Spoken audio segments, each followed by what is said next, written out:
be there. I think. Yeah. You can't prove to me that they won't be there. We lost our image for the offline thing, I think. It's showing for me. Oh, weird. It didn't show for me. I think it's this. I have this weird Chrome add-on for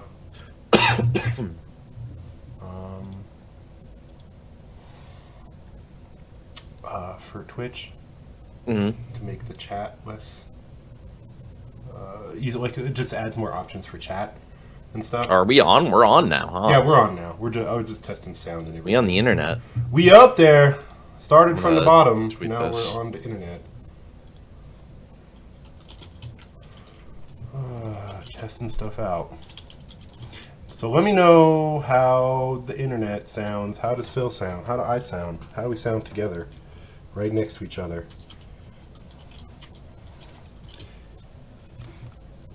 In each other's personal space. Oh, do I sound good? Are you a good sounder? Do I good? Do you good sound? Sound make have? Good? I good speecher. Hey, don't say how not excited we are. I can't wait. Well, I'm trying to convince people to come watch this, not to just hate, just unfollow our stream because of Positivity. that nonsense opinion. The motherfucking power of positivity. Are you getting more drunk?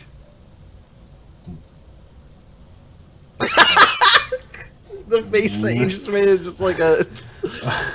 It's gonna be an interesting stream. Oh man, just wait till you see what I'm putting it in. I'm super excited to show this off. Jones Got My Ice Cream says, "Is wrestling still a thing?" Oh fuck, yes it is. Honestly, with the way shit's going, it may not be for WWE long right now. So let's drink to it while it's here. It's on its way down. Yeah.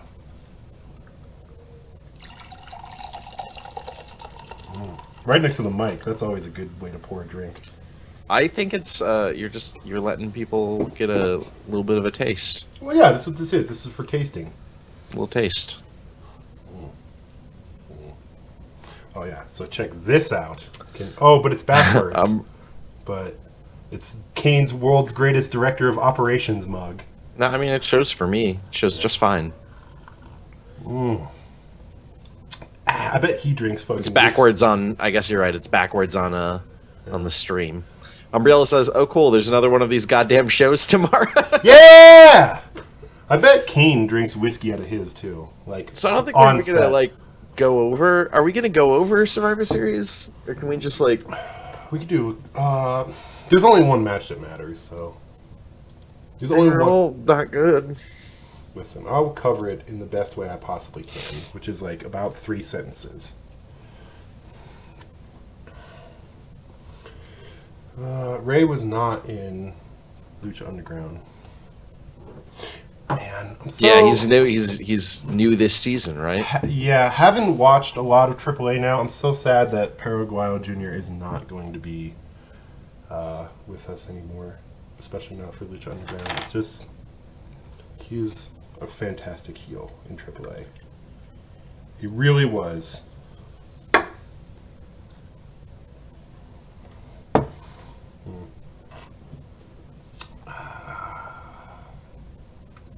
Akatuki says, "Is it called Survivor Series because you'd rather watch Survivor? It's because you need to survive watching it. And it's tough. It ain't easy." No, it's not easy. Let's see, what if I adjust? Can I make this thing give the middle finger? That's how WWE thinks of you right now. Is this? So, I guess let's just do a quick. Hold on. Survivor Series because it's gonna need. I gotta provide some background. I gotta do an intro, dog. Are we still not? Let's do the intro. Let's do this. Welcome to Suplexfriends. How about that, Phil? Nice. That was a good intro. Yeah. My name is Dylan. One versus all hecht, and I'm here with Phil. Hit hard, hit often, Kohler. I'll take it. Yeah. So we watched Survivor Series last month, unfortunately. Yeah. It was a Listen, rough show. Can we just start off by saying it's important to note that we live in a new age now? The age of Sheamus, the age of fellas. Fellas only. Ugh. Fellas only. This was I think it is almost universally agreed in a way that it rarely is, that this was probably the worst pay-per-view WWE's put on all year. Oh gosh, let me think back. I think you may be right. And like they've had some that have been like hit or miss. They've had some that certainly haven't been great. Mm-hmm. This one, just in terms of not just in terms of like all around, in terms of the build, the stories that were happening at this pay-per-view, the quality of the matches just wasn't that great. I don't want to completely shit on them for the build because they did kind of get screwed in the middle there. But there was no recovery at all for that landing. They landed straight on their head there. Yeah, absolutely. And like I said, the quality of the matches themselves just wasn't great. And then the ending, which we'll talk about. So, Survivor Series started off with the pre-show match was a very good 5-on-5 traditional Survivor Series match between Goldust, Dudley Boys, Neville, and Titus O'Neil fighting the Cosmic Wasteland, which is Stardust, and then the Ascension. Yeah, that's their name.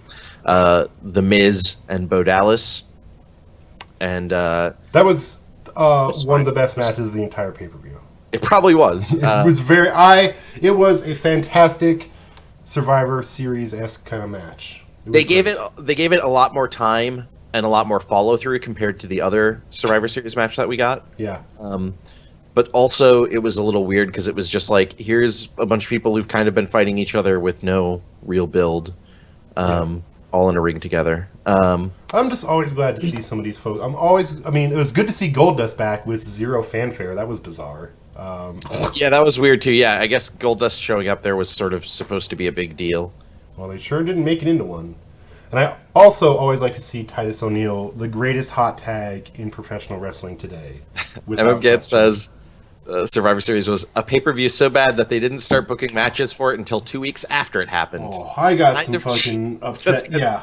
All these goddamn teams are being formed 2 weeks after, whatever. Yeah, it's a bad thing. All right, then we have a... So good match. Went to this with the World Heavyweight Championship still going on. We had to have the semifinals and finals. So the first semifinal opened the show, Roman Reigns versus Alberto Del Rio. I thought actually a really good match. The best Del Rio has looked since his return. Yeah, and I remember that was specifically a concern for both you and Art. Yeah, and Del Rio's lack of effort. Del Rio's lack of effort, but also I just didn't know that Reigns and Del Rio would work well together. I think the thing that I said on the last cast was I feel like Reigns, to be good, has to have somebody who can really lead in the ring, and I think Del Rio can be that person, but I feel like he hasn't been since his return. But this match I thought was solid. I was pleasantly surprised, given that I haven't been impressed by Del Rio. Yeah, I thought it was a really good match. For plenty of Del Rio's matches have not been like you guys said. He hasn't put a lot of effort into all of his matches. Yeah, and then Reigns just kind of can be real hit or miss, also just depending on who he's paired with. But Del Rio came through and really just because of that, this match ended up being really good, really good. I also thought that Dean Ambrose versus Kevin Owens was very, very good. Excellent. That was the best match of the tournament. Yeah, I 100% agree. And it actually it makes me very excited that Ambrose and Owens are, for the moment at least, continuing into a feud. Yeah, absolutely. This is... Of what they could do with Ambrose, I'm really happy that they did this instead of just kind of shoving him into nowhere town again. That they're kind of keeping him, even though he still is Roman Reigns' little buddy. He's he has except for there hasn't really been a build, but for as shitty as the ending that we'll get to for this pay-per-view was, and for as much as it left Ambrose with just nothing to do. Him going into a feud with Kevin Owens should at least produce some good matches. Absolutely. I was hoping it would produce better promo work between the two of them, but... yeah. I mean, how do you have those two guys that are so excellent on the mic and not put them like head to head with each other. It's ridiculous. Yeah, it's weird. Yeah. I guess because Ambrose has to keep, like you said, being Reigns' little buddy. Yeah. So then we had the next or the second traditional Survivor Series match of the night, which was Ryback, the Usos, and the Lucha Dragons. I feel like I called that as a team. I think you did against the New Day, Sheamus, and King Barrett. Yeah. You're not going to be shocked by this, but the heel team, half made up of jobbers. Wait, well, hold on. Come on now. Sheamus and Barrett, they're jobbers. Let's be honest. The reason this match was very frustrating to me for one big reason. You talked about how the pre-show Survivor Series match was a lot better, and I think the reason was they actually let it play out. With this match, they did a thing where the New Day got. I actually did kind of like this, but yeah. Well, they got annoyed with Sheamus, and were like, Barrett got eliminated early, I think. Yeah. New Day got annoyed with Sheamus and then just left the ring. Well, it's because the way they did it there was not bad. I thought because it was kind of like a like Big E took a big hit, and then they're like, oh no, he's hurt, and we have to like carry him to the back. So it's fine from a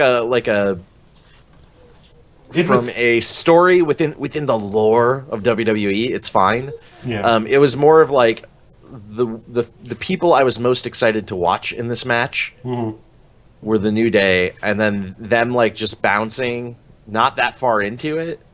Yeah, it felt like they're just rushing this to get it. Yeah, and then we had like a solid like 5 minutes plus of just Sheamus struggling to survive against everyone, and then eventually losing. Yeah. And it was just like real boring. Real boring. I did think about this afterwards, and the only reasoning I could think about it is that they wanted Sheamus to get his ass kicked so badly that you would literally never expect him to show up.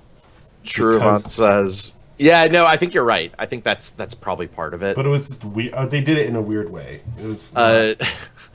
Truvant says, "That's world champion jobber and king jobber to you, Phil." That's right. Yeah. Which is true. We had Charlotte versus Paige for the Divas Championship in a match that was not very good. It's better than Charlotte versus Nikki Bella. Probably. I don't know. It just didn't leave much of an impression on me either way. Yeah. We'll get into it, but I'm a little more excited for Charlotte and Paige's match. Yes. TLC. Yeah. Then we had Tyler Breeze against Dolph Ziggler. Do these guys just like live their lives trading wins now? Is that like what this feud is going to be for the next forever? That's the problem with not the problem, but that is certainly one of the many problems WWE has right now, which is I am sick of 50-50 booking. That's such bullshit. But yeah, they're really not willing to commit in a lot of cases. Although, as I'm saying that, I'm glad Tyler Breeze won this. It was a fine match. It was really short though. It was like a 6-minute match. It was I think the shortest match of the. Yeah. Well, technically. Yeah. You know, but as I'm complaining about 50-50 booking, as I'm being a typical smark, I am about to also complain about the fact that we had Undertaker and Kane against the Wyatt family. You missed this one. I did not watch this. So the big surprise here was everybody expected, because it was Wyatt was going to choose the two who got to go against him. Everybody, of course, expected him to pick Braun Strowman. Yeah. Instead, Wyatt puts himself in. He says, me and old Luke Boy Harper. Yeah. We're gonna do it. We're gonna take you out. Odd choice. Yeah, very surprising. And that was the point where I realized, like, oh, they're not gonna build to another match. Like, I thought this was gonna be an ongoing feud for a little bit. Nope. They're not gonna build to another match. This is it. If Bray Wyatt's going in. And sure enough, Undertaker and Kane won. They won despite interference from Braun Strowman. Great. And that was it. That was the end. They did their thunder and their lightning and fire, I guess is what I should say. That's what and they walked out, and I completely expected them to give the win to Undertaker and Kane at Survivor Series to celebrate the 25 years of Undertaker bullshit. Yeah, that makes sense. But I also was like, oh, but then they'll keep it going and give Wyatt a win eventually. But apparently that's not the case. They would have the Wyatts fight the Undertaker for no reason at WrestleMania again. You never know. I did see one of my favorite tweets about Raw the next day was somebody saying like, I think it was Cage Side Seats, the website. Their Twitter said something along the lines of like, Undertaker said he was gonna take Bray Wyatt straight to hell, and sure enough, he's in a match on Raw against the Dudley Boys. He did it. Yeah. He pulled it off straight to hell. Yeah, it's not bueno. Right into a feud with the Dudleys. Yikes. So then in our main event, we had Roman Reigns versus Dean Ambrose for the World Heavyweight Championship. Not a good Shocker. match. Not good. Like, surprisingly not good. Not good. Like Short, not impressive in any way, really. Kind of shockingly, like, way more Shockingly of a boring. letdown than I would have guessed. Yeah. It kind of made me miss Seth Rollins. Because I'm Yeah. like, Seth Rollins, boy, he's had really good matches with both these guys. I bet if he were here, he'd be leading these two to a much better match. Yeah, no fucking kidding. But sure enough, it was Roman Reigns defeating Dean Ambrose. No funny business. We had talked about whether or not we thought there'd be funny business or a heel turn. No heel turn from either of them. No funny business. It was Roman Reigns won. Dean Ambrose said, "You're rad, bro. I love you," and rolled out of the ring. And then Roman Reigns is celebrating for an uncomfortably long time. There was a lot of confetti. Holy shit, there was a lot of confetti. Arguably too much confetti. Too much confetti, absolutely. And then we had Sheamus run in. Well, Triple H came out for the handshake. Triple H came out first to try and shake Roman Reigns' hands. This just makes Roman look like a dick. Really? Yes, a lot of what he does is like a dick. Like, what an asshole. Why would you do that? Why would you spear the boss for no reason? Whatever. I just noticed Noel808 says, "I'm afraid of Tyler Breeze already on the Fandango career trajectory," and I think you're probably not wrong. Yeah. Well, I don't know. Crouch Uppercut says, "Phil, we had a combo on Twitter with respect to a new hardcore title in WWE, and WWE responded by bringing back Tommy Dreamer. So maybe we should stop that dream." No! Tommy Dreamer's a cool guy. He's a cool bro. I'm kind of sad we didn't see Sandman, but he's an old dude. he looks fine. He just looks a little tan, that's all. So yeah, Roman Reigns is a dick to Triple H for no reason. What an asshole. I mean, Fuck that. certainly they have history. I'll give him that. Sure. Whatever. But at this point, he's coming out congratulated. Shaking his hand doesn't mean you, like, become the corporate stooge. Whatever. That was dumb. That was stupid. So he spears Triple H. And then... Then dumb thing in the ending number 2 happened, which is Sheamus gave the bro kick to Roman Reigns, cashing his money in the bank, did not get the immediate pin. Like, wow, that immediately makes the bro kick look like complete garbage. Which it has for a long time, but still. It's been a one-hit KO for a minute, though. I honestly, for a moment there, kind of thought they were going to straight up just like have Sheamus lose his cash in, and was pretty into that idea. Just as like, all right, if you're going to build Roman, just build him here. But instead, they just had him do another bro kick. They probably didn't do it because that crowd reaction when Roman won was unfortunate, to say the least. In what sense? In the sense that they were way more hyped to see Sheamus, of all people, be the champion than Roman Reigns. I mean, like, it was a mixed reaction to Roman winning. We could at least say that. Sure. And we knew there was going to be. All the smarks were in favor of Sheamus winning because they could not see into the future that WWE would have no good way of booking him at all. But I mean, I could. Well, no, I was disappointed by Sheamus winning. I was disappointed that the ending had nothing interesting in it. It was we had talked about a lot of different directions that this event could go. And I think out of all of those, they picked the least interesting. They picked the one path that just had no. There was potential there. Storyline, I guess. Like, Sheamus is a large man with very big muscles, and he is somewhat goofy looking, but could be made intimidating looking, I think. And they could have made Sheamus into a badass instead of continuing to lose to Roman for no reason. But whatever. They didn't, which is unfortunate. Yeah. Good things could have been done with Sheamus. Book Sheamus as a monster heel. Like, just have him decimate fools. Have him beat up, have him and his crew, the League of Nations, like, all fucking champions, basically. Like, in some way or another, beat the shit out of Roman Reigns' entire crew. That would have been cool. Like, just run in on their matches and hit them with chairs, whatever. The problem is that I think they would have had to have been booking Sheamus as a monster heel since his return. Yeah. And instead they've just booked him as like somebody who is embarrassingly bad and they could have gets made fun of.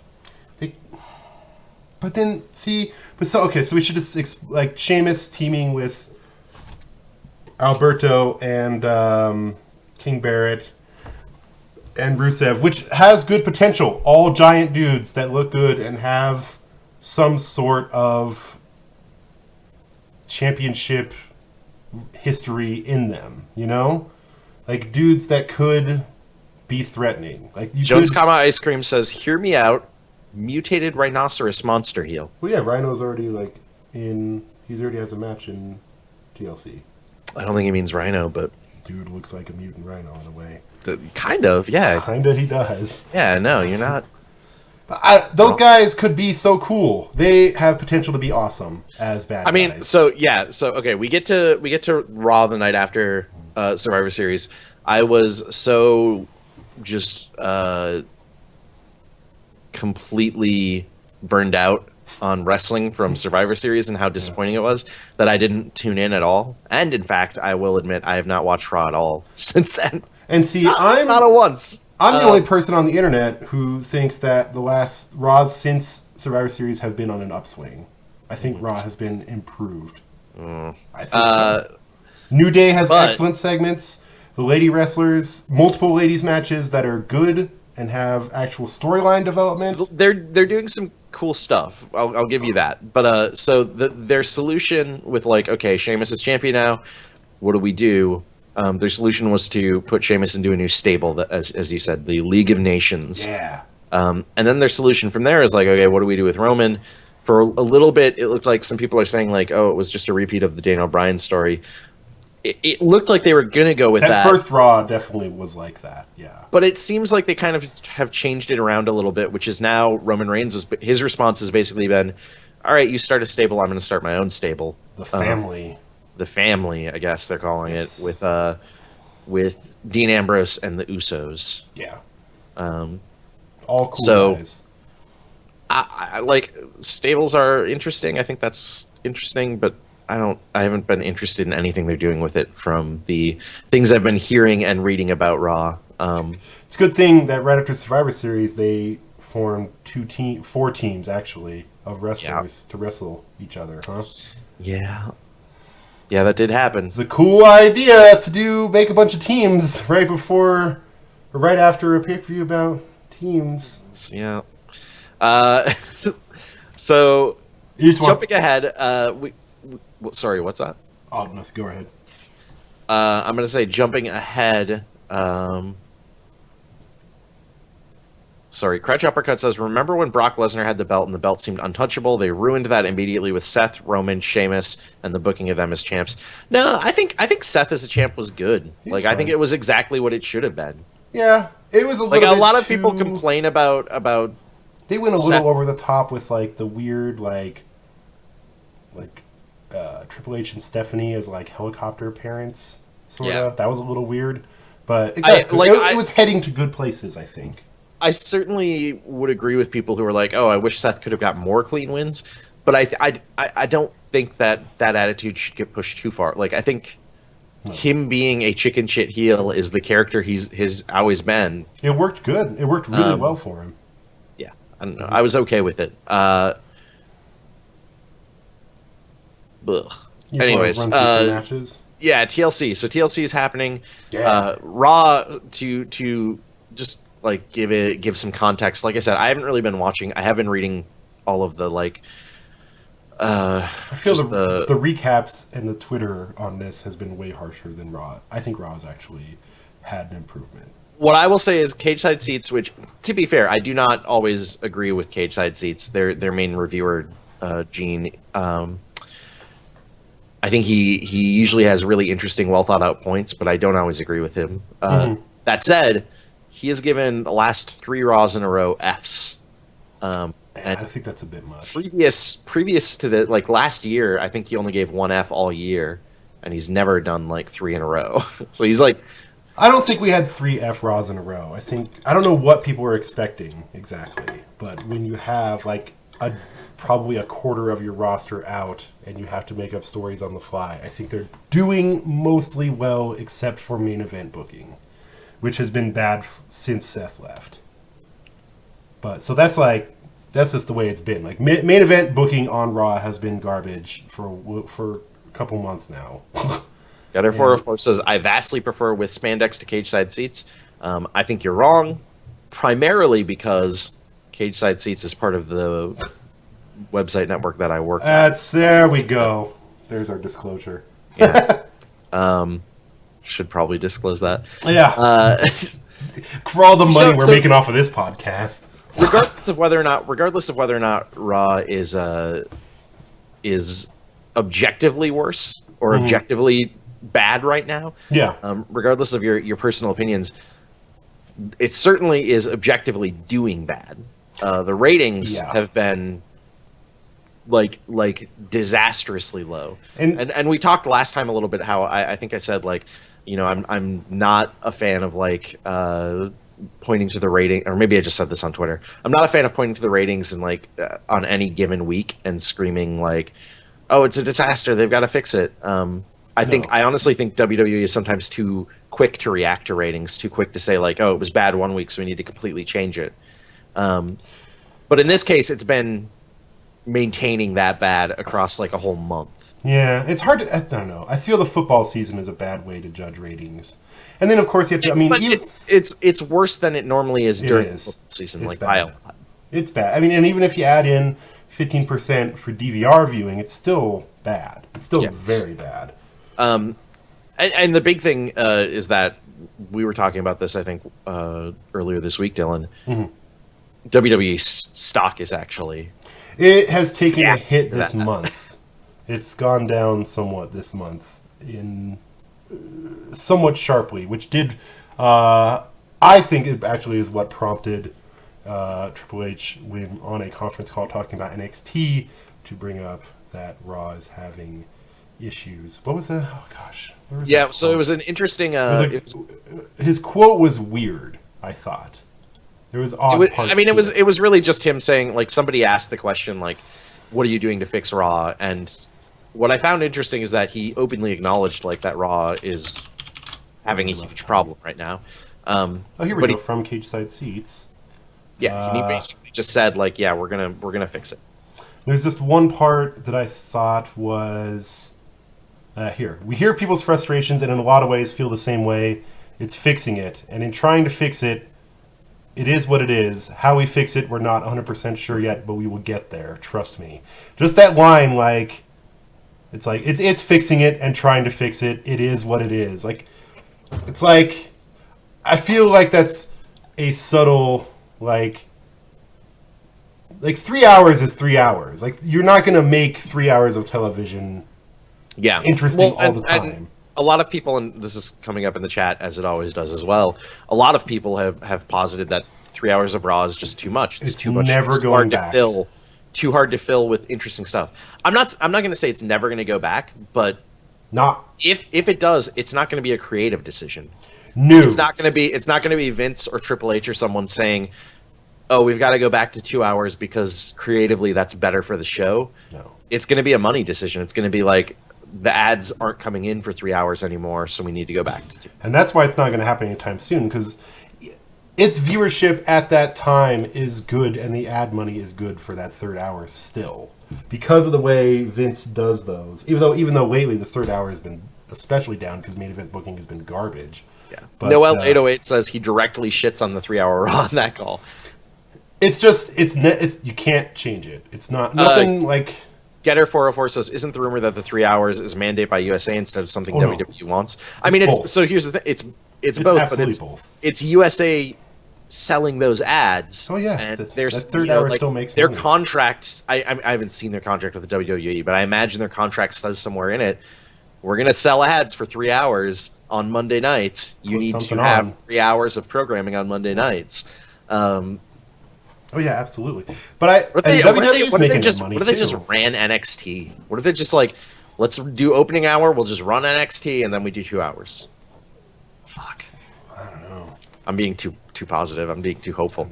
I just think at this point, the 3-hour Raw is like he says, it is what it is. Like saying, like I guess we could say forever that 3 hours of Raw is too much, but 3 hours of Raw is not going anywhere. I think it's important for WWE to acknowledge internally, like if they know that it's not going to be changing anytime soon. I think this is what Triple H is saying. He's like, we need to figure out a solution that works within 3 hours, rather than just lamenting the fact that we have to fill 3 hours. Mm-hmm. Exactly. I don't know. As long as apparently in the call he specifically discussed NXT being on after a 2-hour Raw or before a 2-hour Raw. Oh, he did. Said no. Yeah, and that's fine. That's fine because there has to be a hook for the network somewhere. You know. Yeah, I guess. And the fact that NXT is getting NXT and Breaking Ground are getting the biggest props in the company right now. That's an easy way to sell the network. I guess. Okay, we'll see. We'll see how they fix Raw. If they fix Raw, they've got time. Obviously, you know the ratings are going to pick up as we get closer to WrestleMania, anyways, and the Royal Rumble and stuff that people are a little more interested in. As things continue to be bad on the road, dies down. If things continue to be bad on the road to WrestleMania, then we'll start to get concerned. But for now, this is always been a bit of a down. End of the year has kind of always been a bit of a down period creatively for them. Yeah. So it's that last gasp of like, this is always like the roughest time of the year because it's that last gasp of like, what the fuck do we do before WrestleMania when they're like, okay, we have there's a lot of treading water before storylines start to get created again. Yeah. Which is why there should be an off season, but that's another discussion for another time. Guys, let's not creative decision at all. Yeah, let's get into this TLC stuff. So, TLC apparently it sounds like there will not be a pre-show match at all. Really? That's the word right now. Although, you know, with Survivor Series, we didn't think there was going to be one either, and they suddenly added one last second, and we'll see. Yeah. We'll see what happens. But right now, what we know is, first off, we've got Ryback versus Rusev, which is, I guess, a feud that's been... Not sure who's the heel in this match. Like, legitimately not sure. They've... The booking with Rusev since Lana's return has been weird. It's been really weird. He's kind of been booked as a face, but then also... Well, there's been like Rusev... like abandons the ring to go help his injured girlfriend. Is that is that a heel thing? I don't know. Cena never gives up. It sounds like Rusev gave up, so that's kind of bad, right?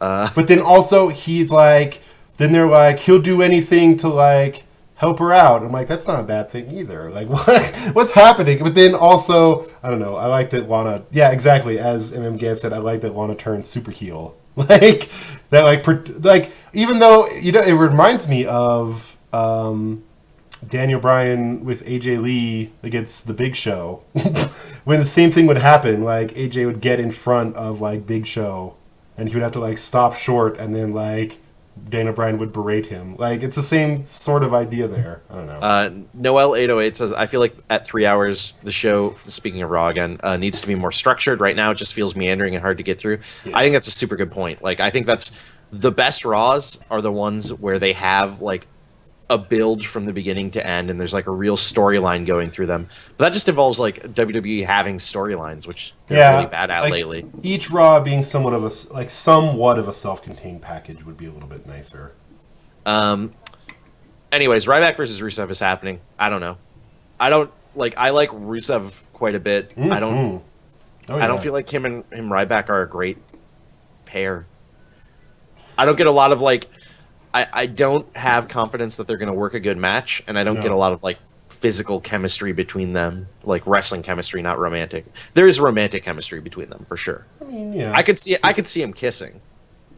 That sounds like it'd be a mess, because they're both like big dudes and kind of like, I don't know. I legit don't even have like Well, I'll save that. Never mind. I'll save our predictions. Great. You're like the answer to this one is you don't care. I just don't even. Yeah. Alberto Del Rio versus Jack Swagger. Yeah. I don't care. They're going to have the people a chairs match. Yeah. The WWE United States Championship. So Del Rio, help me out here, okay. Dylan. Yeah. A chairs match. Chairs means that you can use chairs legally. Chairs are legal. Yes. And that's it. There's no That's it. It doesn't change the stipulation of how you finish the match or anything. Okay. No. Also important to note. Finally, they gave up on Mex America. Thank God. Like that. Did you watch any of that? Do you know about Yes. Mex America? Yeah. But they broke up. Zeb Coulter and Alberto Del Rio are no longer working together to create a new nation of open tolerance. What's up? Do you think that Swagger and Coulter will get back together in this match? I kind of hoped that Zeb Coulter just kind of rode his like little scooter off on a Never Land. But I don't know. But Swagger's just like bad on the mic, so maybe it'd be best if they kind of were made up again. What if those two kissed? That'd be kind of Yeah. A little undercut. Whatever. I don't know. I like that they broke up. That's just fine. The fact that they immediately turn Alberto into super duper heel by having him threaten to beat up an old man with a chair while he's sitting in his scooter was fantastic. Yeah. Fantastic. I think to form. That whole like Mex America thing was a really shitty storyline. Real dumb. It was real stupid. But it's good. It's good that WWE like recognized that and pulled away at least. Pretty quickly. And it makes a lot more sense. And now Alberto's going full ham into wrestling like a heel again. It's good. The chairs were going to help with this. This is going to be a good match. I have a very good feeling about it. You think this will be a good match? I don't think this will be. I think be a great match. I think Del Rio hasn't been great, and I think Swagger is terrible always. So I think Swagger wrestling or Del Rio wrestling as a heel is the best way he wrestles, and having weapons, even though they're legal, there are plenty of ways to use them to make yourself look like a bad guy. I just think Swagger is so bad. And when was the last time Swagger was even in a pay-per-view match? Like a year ago? Maybe against a Cesaro at some point there last year, I think. Oh, it's been a while. I know that. Yeah. I know that it's been a while for good reason. But yeah, we'll see. I think the biggest disappointment with this match is just like it just really does feel like placeholder. Like it really does feel like he was in the Royal Rumble. Jack Swagger's just warming the seat for John Cena to come back and feud with Del Rio. So the last time Swagger was on a pay-per-view was at the second annual Andre the Giant Memorial Battle Royal at WrestleMania 31. All right. Ow. Yeah, and the last time before that was Rusev and Swagger at TLC. Okay. Yeah. Last year. So. I was almost right with a year ago. Yeah. I was almost right. I was. The last time he was in a singles barely match. Off. The last time he was in a singles match at a pay-per-view was at TLC. Was a year ago. Yeah. Amazing. So. Oh, poor Swagger. I really don't like Swagger though. I think he's. But he was out from injury for quite a while. I know, wasn't he? Which is kind of ironic in a way. I don't know if he was. He might have been. I assumed he was just on main event and nothing else. He was getting his sweet undercut touched up. All right, we've got. Let's talk about the real shit right here. The ECW Originals, which is Bubba Ray Dudley, Devon Dudley, Tommy Dreamer. Yeah! And your boy Rhino. Yeah, Rhino! Woo! Your boy. I was kind of hoping Sandman would show up again in WWE, but nah, that might be a little bit too real. They're going to be fighting the Wyatt family. That's, of course, Bray Wyatt, Braun Strowman, Luke Harper, and Eric Rowan. Mm-hmm. This is going to be an elimination tables match. Yeah! Which is obviously they've done lots of tables matches, lots of tag team tables matches. I don't know how often they've done elimination tables matches. That's pretty interesting. This is the first elimination tables match. It kind of excites me because it means there are going to be a lot of tables being broken. Yeah, so that's how it works. Is there's eliminations. Each member of the opposing team has to go through a table for the match to end. Also, going back to Raw, they did a promo on Raw where Bubba Ray and Devon had tables there with the Wyatt family's names on them. And this is maybe one of the only times you'll ever hear me say this, but when they did this promo in TNA, it was so much better than it was in WWE. So much better. They had this exact same, Bubba Ray did this exact same thing in TNA where he wrote people's names on there and he called them all out. It was much better. I don't know. Sure. It was something that stuck out to me where I was like, that's kind of weird. That yeah, I don't. This is actually so. I like the Dudleys. Yeah, I love the Dudleys. I even am fond of Tommy Dreamer and Rhino. This just feels like a weird. What was that? I'm a little fond of them. Yeah, I'm fond of them historically. Let's say. Yes. This feels like a very strangely thrown together match, and I don't. It sounds really like they want to give the Wyatt family a win after whatever the hell that was in Survivor Series. Fucking hope so, man. Those don't guys give don't the win exist. to a bunch of old dudes, please. This is the #1 rule of Suplexfriends, if nothing else is. The old guys can't get to win. As much as sometimes most of the time you can't want it. Sometimes you can want it. You can want it, but it shouldn't happen. You know? So one that I'm pretty excited for, more so than I would have expected, Charlotte versus Paige. Yeah. Rematch for the Divas Championship, rematch from Survivor Series. This time Charlotte's gonna have her pop Ric Flair in her corner. So Charlotte has gone over an evolution in Raw. That is what she needed to do to get cool. So what I like about this is one of the things I think Raw has been doing really well, is what I like about this is they're very slowly pushing her towards heel in a very fun, kind of clever way, instead of just having a sudden heel turn, which is something I don't feel like they've done with any of the women before.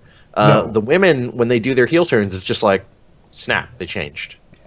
That's how it was with Paige. Paige was just boom, I'm different. This is what we asked for last week or last month. This is storylines for women. Finally.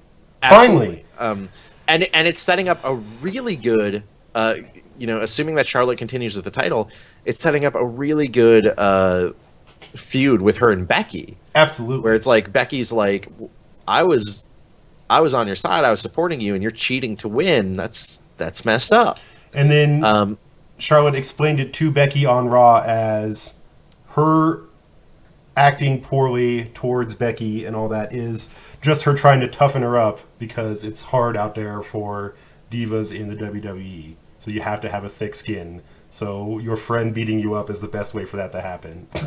Which is it's great, weird heel logic, you know? It's, what it is it's great Ric Flair logic. Listen, if you're going to be... finally writing Charlotte as a Flair, I'm all for that. She's turning into the second dirtiest player in the game. Yeah, that's right, and I love it. So bringing Ric Flair out and having him in her corner for TLC certainly seems...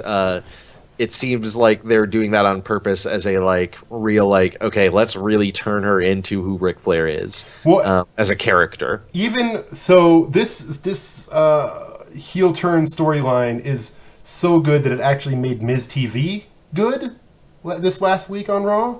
That's shocking. So they had Miz TV, and they bring out Charlotte and Rick, and they're talking about, why did you act like this? And the best part is it starts out with him, saying oh, it's so nice to see father and daughter, blah, blah, blah, working together. And the two of them show off their wrists, and they're gold watch. They have matching Rolex gold watches. And Charlotte is dressed beautiful. Up with the belt, and Ric Flair has the suit on, and they're both limousine riding, wheeling dealing. It's great. And then so of course they talk about that sometimes you have to if you're going to learn from anyone, you want to learn from Ric Flair, 15-time champ, this and that, and then of course it comes into well, if Paige was here right now, I'd tell her she sucked her face, blah blah blah. So Paige comes out and immediately goes on the offensive.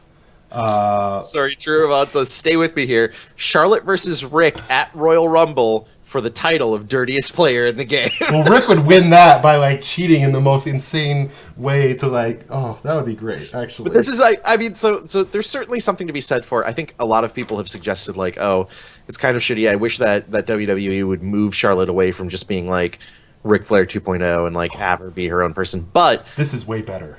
This is way like Ric Flair as a character, as a heel. The Ric Flair style of heel is so good, and nobody at WWE right now does that well. No. And certainly nobody in the women's division. Oh, and it can't. Even the end of Miz TV was perfect. They're about to like so. Paige just like slaps Ric Flair across the face. Or no, I'm sorry. Paige like tries to basically goad Charlotte into fighting, and Rick is like, "No, this is we're Flairs. We're better than people like that. We're champions. We don't sully our hands if we don't have to." And they're like leaving the ring. Charlotte leaves the ring, and then Paige walks up, slaps Ric Flair in the face, and then does the little walk across the ring. And Ric Flair goes, and he just like takes a breath, like turns around, looks at Charlotte, and just says, "Get her." And Charlotte just jumps right back through the ropes and like tackles Paige. It's amazing. That's so good. That's awesome. Yeah. So my only question from here is my assumption, and maybe this is just the wrong assumption. Maybe they're playing a longer game than this. My assumption is that they were going to do the heel turn at TLC, but I don't know how she does it against Paige unless it's like a double turn, like Paige goes face again. And it's kind of already happened, basically. I mean that it's 100% set up for it. Like people are already starting to cheer Paige when she comes out. Like, Paige is like the avenging hero type. It just like has kind of happened naturally by Charlotte being a giant jerk, and then Paige is like, "Oh, I told you so." This is basically what it's turned into. Huh? Like I was right the whole time, actually, kind of thing. It's interesting. All right. Well, I will be very interested to see how this match goes, and then I'm much more excited for it than I expected. And then set up with Becky after this. Finish off the story of Team PCB, and then you can move on to Sasha. Yeah. Oh man, there is no doubt in my mind that at WrestleMania, it has to be Sasha versus Charlotte. Yeah. I think so. And that's why I think everyone wants Sasha in the running for the belt right away. But this is, I think they're building towards it. This is an actual good storyline in the Divas division for once. Like, don't. Yeah. Like, you should be happy about this and not complaining that Sasha's not pushed. I don't know, whatever. 100%. I don't think Sasha needs to be in the running for it right away, but I do think Sasha needs a story right now. And she doesn't have a story. Yeah, right. They are putting her on Raw every week, though, which is They good. are. And they have been putting her with New Day a little bit, which I like. A little bit. And they're doing a little backstage promo work with Team Bad and actually establishing them as characters that work together to achieve whatever goals they're interested in achieving, which is usually cheating to win. Naturally. So, that's fine. It works well. All right, so then we have what should be a really good match, I think. We've got the New Day versus the Usos versus the Lucha Dragons. Triple threat tag team ladder match. That's going to be cool. For the WWE Tag Team Championship. I'm in this just for the Lucha Dragons alone. Like, seeing what those guys do on the ladder, I think is going to be great. It's going to be cool. Also, this is, I think, one of the few matches of the night where I don't know who's going to win, and I don't think I would be disappointed with any of them winning. Even the Usos, I would be like, okay, sure. There's been an interesting enough build-up to this in a way, but it's weird. It's like fueled by the Authority in the background, which is kind of weird. I don't know. Like, it's definitely the Authority is taking the side of Sheamus and the League of Nations, and I mean, I guess being that two folks in the New Day are from other countries, they're tagging on. Basically, what's happened is WWE realized that the New Day are really popular, so they are like putting them on like 2 to 3 times every Raw now. And so like they're teaming up with the League of Nations because I don't know why. And then they also have their own talk segment. There's a lot of that. So it's kind of, I don't know. There's been a little bit of a build-up in that the Authority is definitely siding with the New Day over either of those teams. So it is. It's going to be a cool ladder match, for sure. Gantz suggests Team Bad is going to explode during the tag title match. Tamina and Naomi side with the Usos. Sasha joins the New Day. I think it's an interesting idea, but I doubt it. I don't see it happening. I don't think it's a good idea either. I don't think WWE will even put them out there. And also, like, they don't acknowledge, like, They don't even acknowledge Naomi being with the Usos, really. I mean, they specifically did not, in that they are, like, our best friend. That the Team Bad is best friends with the, like, New Day who are feuding with Naomi's husband. Like, that's not even a thing, really. Yeah. Though, there is one thing that rubs me the wrong way in the build to this match, which is on the last Raw, while the New Day were having their match, and and Xavier was like parading around with the trombone, being awesome.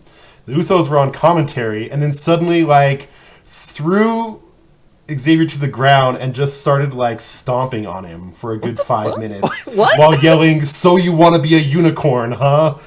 Which is weird, number one. And number two, how is that in any way what faces are supposed to act like? How is they the good guys? Like, that's nonsense. The New Day is getting cheered. They're coming out with like LED unicorn horns and being awesome. And then I actually kind of legit want Usos to turn heel, but I don't think that's happening anytime soon. It was just like, and then getting like stomped on by the good guys. I was like, this is the opposite. And it would be one thing if like the Usos were like ever, pushed as like or if they were the type of faces that were like almost like anti-hero, badass, like Stone Cold type, but it's like that's not the Usos at all. Not every face needs to be Stone Cold. They are basically twin Cena brothers. Like they wear the same kind of like Fruity Pebbles shirts, and they appeal to kids, and they don't have an edge, and then suddenly they're like got one for no reason. It was really weird. Umbriella says New Day is like the stable version of Jericho getting over on sheer charisma in WCW. Absolutely. Mm-hmm. This is the best thing that WWE has going right now, and it seems like they're recognizing that at least, but let's hope they don't, as they're trying to figure out how to fix Raw, let's hope that their fix isn't like, well, we need less of the New Day for sure. They are definitely not doing that. That's for damn sure. All right, so then we've got...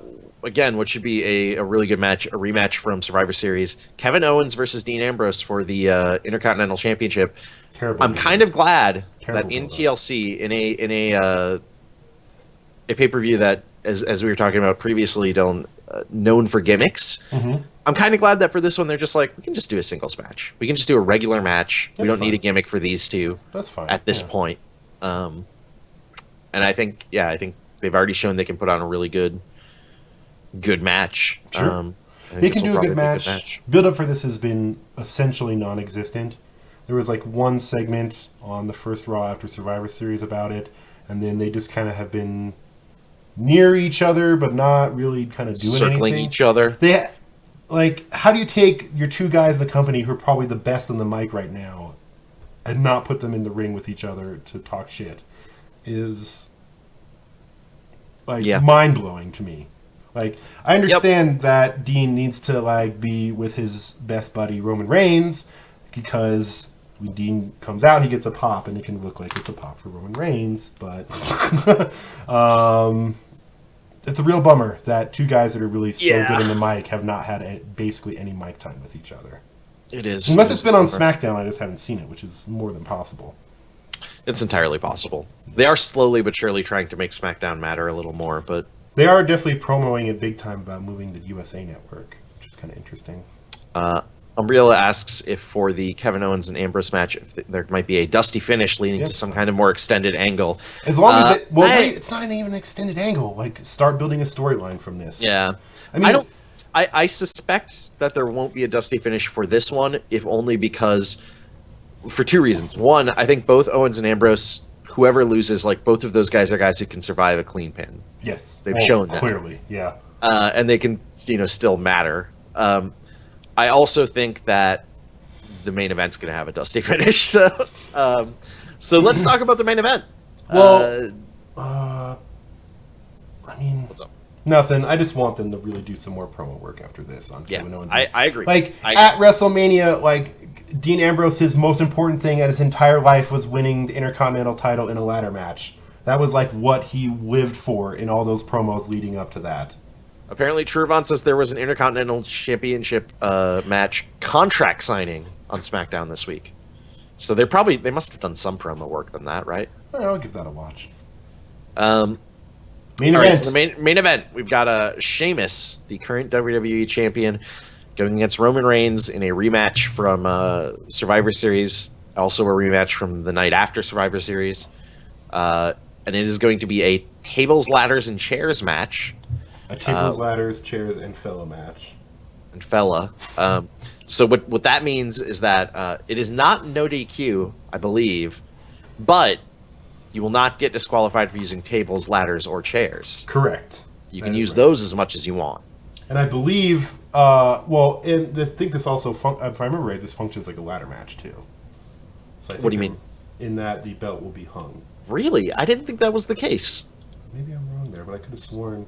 Let me look. That's how they did it. Because they do. Yeah, that's right. This is going to be a ladder match. Well.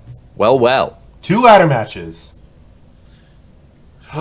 Which ladder match do you think will be better?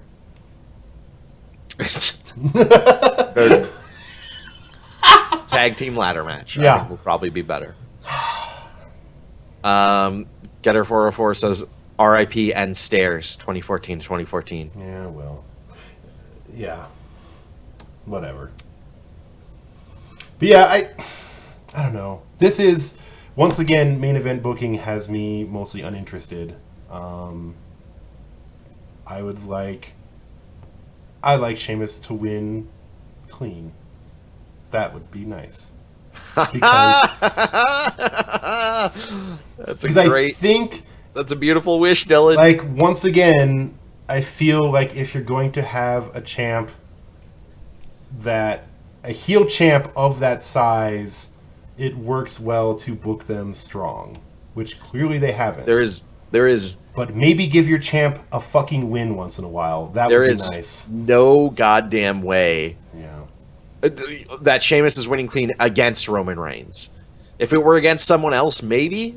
Yeah. If it were against Dean Ambrose, sure. Absolutely. But against Roman Reigns? Mm-hmm. No way. They just won't let it happen. They will not let it happen. Yeah, especially right now, while they're desperately trying to make people like Roman Reigns. I think in the back it would be seen too much as like, well, people are going to think he's a loser then. Yeah, I guess so. Yeah, it's definitely. Well, let's get into predictions. Let's do predictions. Let's run them down. That's it. That was our discussion. This match is just a bunch of size.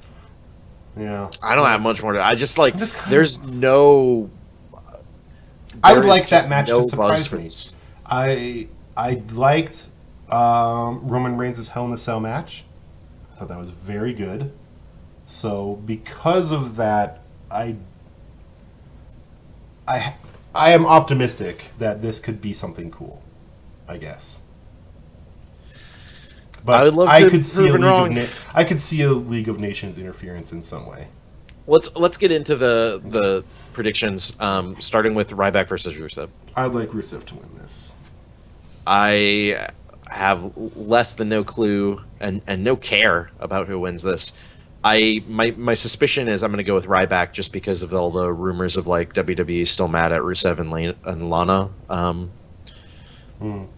But I don't know. I don't know how much I buy into that. I don't know that I care that much is the big deal. Yeah, I think if they are mad at them, they are sure giving them a hell of a lot of screen time for people they are upset by. I don't know. I wish this was a match that had any stakes. I wish they were like fighting for like Intercontinental Championship #1 contendership or something like that, you know? Yeah. Something. Just do something with this. Yeah. Del Rio versus Swagger. Del Rio needs to win after an amazing, awesome heel turn, and then Jack Swagger can maybe get helped a little. Well, it's not a heel turn. Not heel turn, but like just like heel wrestling. Use those chairs to good effect. Somebody had mentioned previously. I can't remember if I called out the comment or not, but somebody mentioned like Del Rio just like killing Swagger with the chair in the corner. Like, yes, yeah. I think that's what should happen. I think I he think should Del Rio beat him needs to so badly that they do a DQ in a match where chairs are legal. That's how badly I want him to get hurt. Yeah, absolutely. I That would be completely agree. That would be crazy. Yes. All right, ECW Originals versus the Wyatts. The Wyatts need this win really bad. I would be so dismayed, not surprised, but dismayed if the Wyatts lost this. Yeah. Yeah, so we'll see. I want Charlotte to win in a dominating fashion in her match. Oop. Did you disappear? I'm here. 1 sec. Okay. Uh-oh. Child stuff. That's all right. Okay, I'm back. Oh, that was good. I was just... There's a baby in here. Well. And he's talking about wrestling. Boom! About wrestling. Oh, that was a diss on you. So yeah, Charlotte versus Paige. I agree. I want Charlotte to win. Yeah. I want it. Whether or not this is the match where she really cements in her heel turn, I do want her to win this. Yes, I would like her to also win in a heel-like fashion. Or, yes. I mean, really, Ric Flair is going to be there. That means dirty tricks could easily happen. What if Ric Flair turns on Charlotte? That would be... Joins Paige. That'd be a bad time for this to happen. What if they turn it into a storyline where Paige is sleeping with the old man? This is WWE. Oh, that's that they're gonna have the This live. is WWE. Are they gonna have the live sex celebration with Ric Flair and Paige the next day on Raw? Fuck. Again, another part 2 of the live sex celebration in the history of WWE. No. Yeah, you asked for it. You asked for it. Shit, what if this happens? Now I'm actually worried. I don't want that to happen. I'm really worried about this. I'm really worried. What if we have to see Ric Flair making out with Paige in the middle of the ring after she wins? I'm gonna stop watching wrestling. What if that happens? If they make out, Dylan, this is entirely possible. I'm gonna pretend that it's not possible in the slightest, and that will make me feel better. I got really worried all of a sudden. I'm really scared. God, it would be the worst thing ever if Ric Flair somehow turned on Charlotte. That would be really dumb. That'd be a bad idea. Oh no. Let's move on before I cry. Thanks a lot. Thanks a lot for making this happen. Alright. New Day, Usos, Lucha Dragons. Who's going to get the title? Oh, you know what? I would love for a really surprising upset and give it to the Lucha Dragons. That would be really cool. I would also. So I'm gonna vote for that. Yeah, me too. I love New Day having the titles, but I think that they're at a point in their popularity now where they can do fine without them. Yeah, absolutely. And still matter. Yeah. Totally. And having them chase and get them back and become 3-time champs would be pretty cool. Absolutely. I'm just fine with the Lucha Dragons winning. That would be great. What do you think about the Usos? I mean, so like I said previously, I would actually even be fine with the Usos winning, just in the sense of like, I think it would be the most boring choice of these three, but I also I would be fine with it. I think New Day would get him back eventually, and whatever. I would like the Lucha Dragons to win, though. I agree. That would be cool. That would be a big surprise. Yeah, absolutely. Owens versus Ambrose? I want Dean Ambrose to win and this to start a storyline. That keeps going. I don't even mind if they trade that title back and forth. Like, I want this to lead to something where, like, they are, like, fighting constantly. Like, in and outside of the ring, basically. That would be great. That would be awesome. I'm going to go ahead and vote Owens, just because Ambrose won when the title wasn't on the line last pay-per-view, and that seems to be how the WWE does things. And also, they don't seem to like putting belts on Dean Ambrose ever since he had the U.S. title for like 8 years and did nothing with it. Yeah. Remember he had the U.S. title forever and just didn't defend it ever. That was kind of great. He just kind of hung it from his belt and then looked like, made a face. Every once in a while, people would bring it up. They would be like, he would talk about being the U.S. champion. They'd be like, you never defend that. You never fight. Yeah, Getter 404 says put the IC title under 24/7 rule. That's what should happen. Is Dean Ambrose should win and be like, whatever, whoever wants it, come and get it. Owens chasing Ambrose through a ball pit. Beautiful. Yeah. Yes. The 24/7 rule just needs. We need the hardcore title back, and not because hardcore matches. I don't even care about that. I just want it to be a 24/7 belt again. Just call it the WWE Network belt. Boom. Tune into the network at any point, and it might be getting. You might. There might be a match going on somewhere. Somewhere on something. Somewhere. Good luck. Have fun finding it. There's a match somewhere on the network. If you can find it, you win the belt. All right, Sheamus versus Roman Reigns. Whatever. Sheamus, I guess. Whatever. Sheamus, I guess. End the fine. podcast. It's done. No, it's I think Sheamus is gonna retain through some sort of dumb shit. There's gonna be a DQ. I think it's gonna be a DQ. Yeah, some sort of League of Nations shenanigans will happen. Yeah. Fine. Yeah. And then Roman can win at the Rumble, and then we can just start with the road we're starting. Wasn't it weird that like Ambrose didn't come in and help Roman after Sheamus cashed in? Right? It's weird. Yeah. That's weird, right? It's weird. Like they were best friends like 2 seconds before. Yeah. And like he clearly was with it enough to like make his way to the back. You think he could have ran out and helped a bro out? I don't know. He didn't though. But then it would have been a DQ. Well, but then Roman would have kept his title. Roman would have kept the title. Well, what the fuck? Maybe Dean Ambrose was already drinking. I mean, Xavier Woods said the New Day just kind of gave up and we're playing Street Fighter in the back. So, which is probably too real. That's probably what was happening. Ravon says Big E just jumped Ambrose in the back of this McDonald's in Japan for the title. Ball pits everywhere. That would be so good. 24/7 rule. That's my main thing that I want to get across on this episode. 24/7 rule.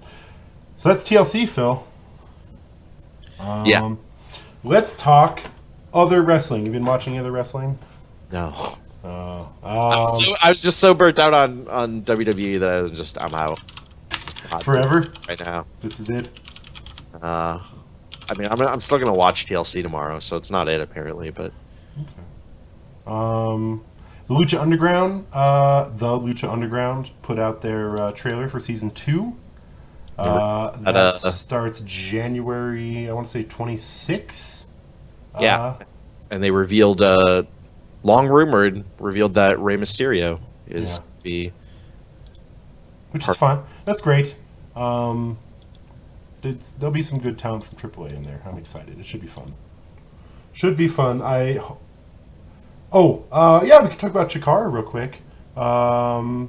There's a really good, breaking news. Yeah. This hit right as we were starting, and I just noticed it.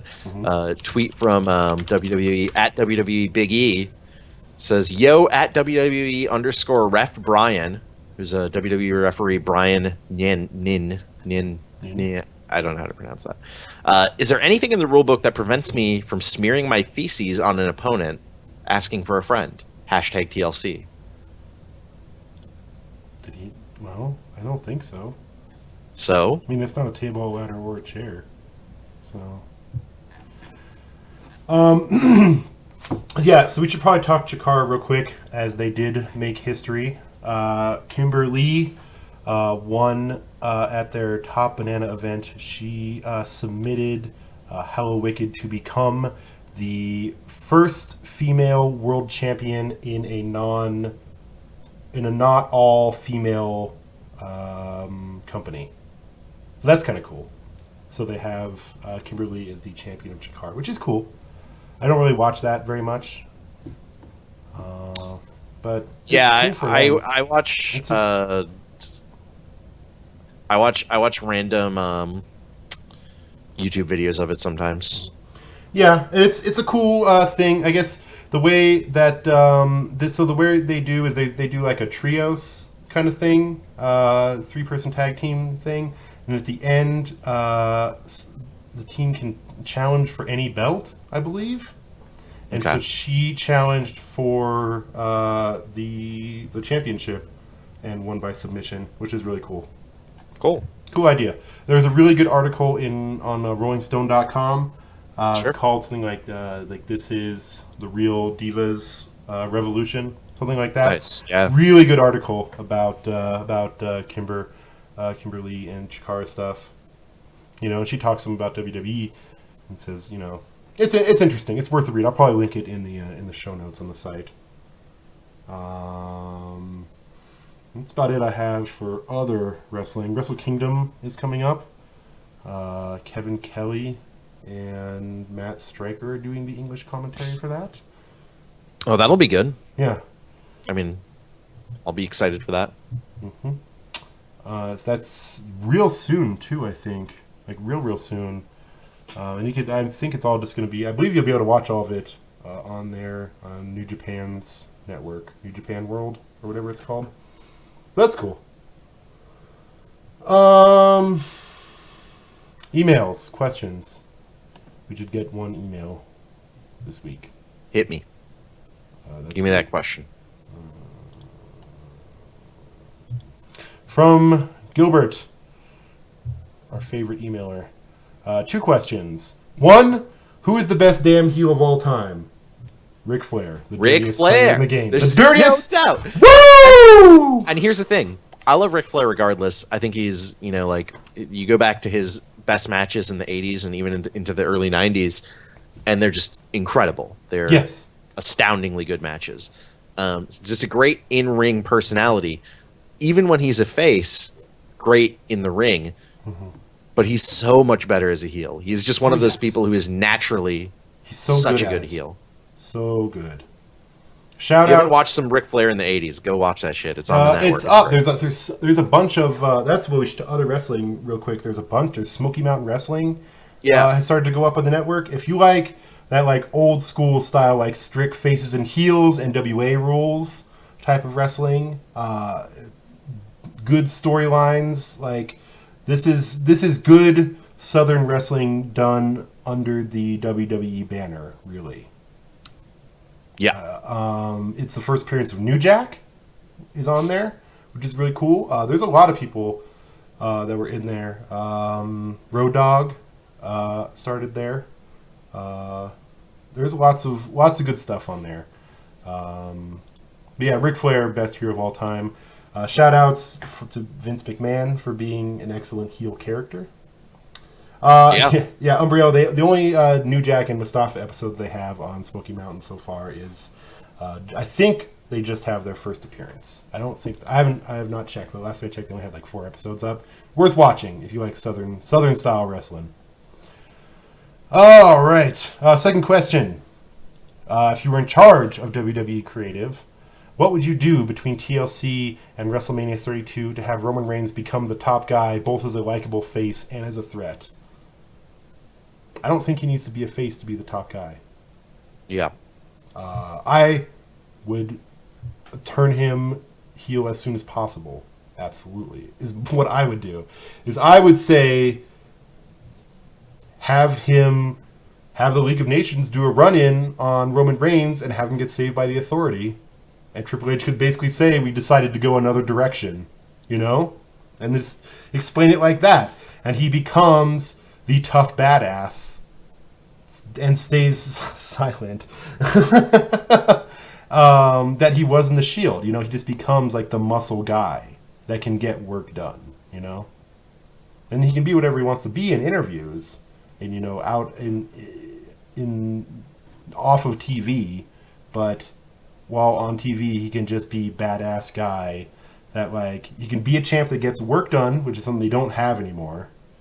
And he could probably he would work well in an Authority type of role, and it would work perfectly for when he eventually wanted to rebel against the Authority and become a good guy. Yeah, just have him do I agree. Emulate the corporate Rock as champion. I also like that idea of like that really helps set up for Rollins' return too, and having Rollins return as a face and having those roles reversed in a really interesting way. Oh yeah, because I feel like that's going to have to happen, right? When he comes back, he'll probably be a face. I think like so. That pop is going to be so huge that they would. Yeah, it's going to be massive. Umbriella That's my gut feeling, but Umbriella brings up Andy Kaufman, like secret greatest heel, very good. Sure. Very good. So yeah, that's our idea of how to make Roman over the top is don't stop. Just stop. Last thing I want to bring up before we end. Yeah. Have you seen some of the reports going around this week about Daniel Bryan? I saw something about him being offered a position as referee or trainer. So there's been a few different interviews he's been doing. Yeah. One of the interviews, he basically came out and was like, you know, they straight up asked him, is your wrestling career over? And he said, I don't think it is. It might be done at WWE because they're having a lot of trouble. Like they don't want to put me back in the ring right now. And he said they've said, do you want to be a ref? Do you want to be an announcer? Do you want to be like a manager? Do you want to do some other role? And he's like, I might want to do that one day, but I don't feel like it's time for me to do that yet. I still want to wrestle. Another interesting one just came out today. I'll read the quote here. He says, because of my history with concussions, the WWE medical doctor wouldn't clear me. We're in the process of trying to figure out some compromise. He says, they keep sending me to do more tests, brain MRIs, brain EGs, and all my tests have come back great to the point where my brain is better than someone my age with no concussions. Which seems, I don't know that I believe that. But it's interesting. It is interesting how you can really kind of see through these quotes and through what's going on with Daniel Bryan, how scared WWE is about the concussion stuff now. And for good reason. I think it's a good idea. I mean... No, they should be. But you're really seeing it. When it comes to Daniel Bryan, all of this talk about him being offered other roles has me thinking that his wrestling career in WWE is over. Yeah, I don't know. I honestly, and you know, this is something where I think them playing it safe makes sense. I think that's better in the long term for somebody who has a history of concussions. That said, I do wonder how much, like, if like the ratings keep being bad, if they keep having struggle with that, is there a point where they're like, we need Bryan back just for ratings purposes? Like, Well, I don't know. what's a way that would like drum up interest? Like, I'm not saying this is a good reason to do it, but I'm saying what's a way that would drum up interest, that would like pull people in? Oh, the guy who we have cared about and been freaking out about and keeps getting injured suddenly is back. Yeah, I don't know. I have mixed feelings about Daniel Bryan now. It's like the WWE doctor is not clearing him. And the reason he's not clearing him, I'm sure, is because in the end, he has the interests of WWE at heart. And he doesn't want WWE to get sued if Bryan were to get injured for real, seriously injured. Absolutely. And just that he is not clearing him shows to me that he does think there's a risk of Bryan getting injured. And while I would like to see Daniel Bryan back, and that would be awesome, that would be something I'd really love to see, but I would rather he not get injured. I would rather not ever see him wrestle in WWE again than have him wrestle there and get seriously hurt. Umbriella says, I love Bryan, but I'm not entirely sure they'd consider him as a possible ratings draw. I think you're right. I think you're right that they might not, only because they underestimate. Because like if you look back to like before WrestleMania 30, like the ratings were doing incredible in that run up where Bryan was really going head to head with the Authority, and it helped that like they had an interesting story and they were doing really cool shit with it, like the weird like when he brought all the members of the crowd in and like all the like they had like actual memorable segments, which certainly helped. Oh yeah. But that was good for the ratings. So yeah, I don't know. Umbriella says they sorely underestimate him so much and it's the worst. So yeah, that is what Umbriella is. The point that Umbriella is making as well. I don't know. I just don't. Like I said, I'd rather not see him wrestle again than have him wrestle again. And then when he gets hurt, it's like, that's the end. You know what I mean? I don't know. That's just me, though. I don't know. I like him enough that I don't. And see, but I don't want him to go somewhere else where, like, indie promotions are more interested in a paycheck than actually giving a shit. You know? Yeah. No, I feel like that's another terrible place for him to go. It's a tough thing to talk about because it is, and obviously, like, we're not doctors. We have not examined Daniel Bryan. We don't have access to his medical records. Yeah. So it's really hard to tell where the actual like medical stuff begins versus like the WWE's like business and creative interests. Somebody brought up like Vince, just like, oh, Vince is probably just pissed with him because he keeps ruining plans, and like maybe there's some of that. I don't want to assume though. Like I'm not comfortable like jumping to that conclusion. No, there's a lot. I don't. I'm think sure not a doctor. That's smart logic, which I don't buy. I guess. Yeah, no, I'm with you. I've had a lot of, yeah, yes, Yeah. All right. It's good talking to you, Phil, about some wrestles. So Go on I to guess another one. yeah, I have a plan for next month Mm-hmm. regarding some possible end of the year discussion award type of things. The Suplexes, as I'm calling them. Sure, yeah, I don't know. We'll talk more about this, but I think maybe some sort of end of the year wrap up might be fun to do next month. yeah, I agree. But until then, Down. we'll watch some TLC tomorrow or today, depending on when you're listening to this. And Phil, thanks for coming on. Thank you for having me. Yeah. Where can people find you on the internet, buddy? Twitter.com/pkoller. That's PKOLLAR. And I'm also over on Polygon.com. Nice. And people can find me on the internet on Twitter at DylanHecht, DYLANHECHT. If you're interested in back episodes, video and audio of Suplex Friends, you can go to suplexfriends.com. If you are interested in the Stream Friends and video games and all the fun stuff we do, you can check us out live on twitch.tv/streamfriends. You can check out our archives at streamfriends.tv. And keep an eye on Twitter at SuplexFriends. And you can find when we go live and when stuff goes up on YouTube. And if you have other sort of fantasy booking or questions or comments or whatever, send emails in to suplexfriends@streamfriends.tv. And until the Royal Rumble, we'll see you later, Internet. Bye.